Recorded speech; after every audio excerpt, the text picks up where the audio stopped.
നമ്മുടെ റസാൻ്റെ ഈ വീഡിയോ കണ്ടോ? ഇതിലവനൊരു ബക്കറ്റിൽ ഇരുന്നിട്ട് അവൻ്റെ 2 കാലും മേലോട്ട് പൊക്കിയിട്ടുണ്ട്. കുട്ടികളുടെ എല്ലുകളൊക്കെ എത്ര ഫ്ലെക്സിബിളാല്ലേ? എന്തുകൊണ്ടാണ് അങ്ങനെയെന്നറിയോ? നമ്മൾ മുതിർന്ന ഒരാളെ എടുക്കുകയാണെങ്കിൽ അവർക്കൊരു 206 എല്ലുകളാണ് ഉണ്ടാവുക. എന്നാൽ കുട്ടികൾ നമ്മൾ നോക്കുമ്പോൾ കുട്ടികൾക്ക് കൂടുതൽ എല്ലുകളായിരിക്കും. ഒരു 300 എല്ലുകൾ വരെയൊക്കെ കുട്ടികൾക്ക് ഉണ്ടാവും. അതുപോലെ തന്നെ കുട്ടികൾ സോഫ്റ്റ് കാർട്ടിലേജ് എന്ന് പറയും. അവരുടെ ചില എല്ലുകളൊക്കെ ഉണ്ടാക്കിയിരിക്കുന്നത് സോഫ്റ്റ് കാർട്ടിലേജ് കൊണ്ടാണ്. അതുകൊണ്ട് അവരുടെ എല്ലുകൾക്ക് കൂടുതൽ ഫ്ലെക്സിബിലിറ്റി കിട്ടും. അതുകൊണ്ടാണ് അവന് സുഖമായിട്ട് ആ വെള്ളത്തിലൊക്കെ ഇരിക്കാൻ പറ്റുന്നത്, ബക്കറ്റിലൊക്കെ. അതുപോലെ തന്നെ അവരുടെ ലിഗമെൻറ്റ്സ്, കണക്റ്റീവ് ടിഷ്യൂസൊക്കെ കൂടുതൽ സ്ട്രെച്ച് ചെയ്യാൻ പറ്റുന്ന തരത്തിലായിരിക്കും. മനസ്സിലായോ? പിന്നെ ഡെലിവറിയുടെ സമയത്ത് അമ്മയിലുള്ള ഒരു ഹോർമോണുണ്ട്, കുട്ടിക്ക് സുഖമായിട്ട് പുറത്തോട്ട് വരാൻ ഹെൽപ്പ് ചെയ്യുന്ന, റിലാക്സിൻ എന്ന് പറയും. ആ ഹോർമോൺ കുട്ടികളിലോട്ടും കുറച്ച് ട്രാൻസ്ഫർ ചെയ്യുന്നുണ്ട്.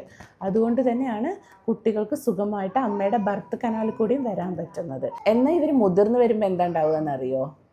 അഡൾട്ടിൽ 206 എല്ലുകളേ ഉള്ളൂ, എന്നാൽ കുട്ടികളിൽ 300 എല്ലുകളുണ്ട്. ഈ എല്ലുകൾക്ക് എന്താ സംഭവിച്ചതെന്നറിയോ?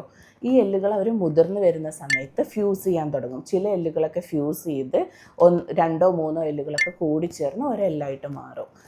അങ്ങനെയാണ് അവർ ആ 300 എന്നുള്ള നമ്പറിൽ നിന്ന് 206 എത്തിച്ചേരുന്നത്. മനസ്സിലായോ?